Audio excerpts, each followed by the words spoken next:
Ranieri, il lancio lungo in area di rigore, lo stop e il controllo che vale il gol dell'1-0 da parte di Calderone. Al primo acuto il Campus Biomedico si porta sull'1-0 e colpisce, vantaggio degli uomini in maglia bianca.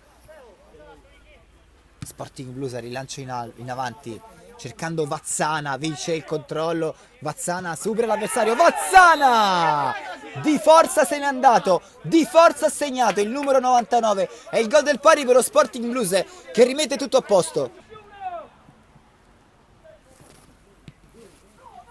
Palla in area di rigore, clamoroso gol del Campus Biomedico che va sul 2-1, da una mischia nasce il gol del vantaggio.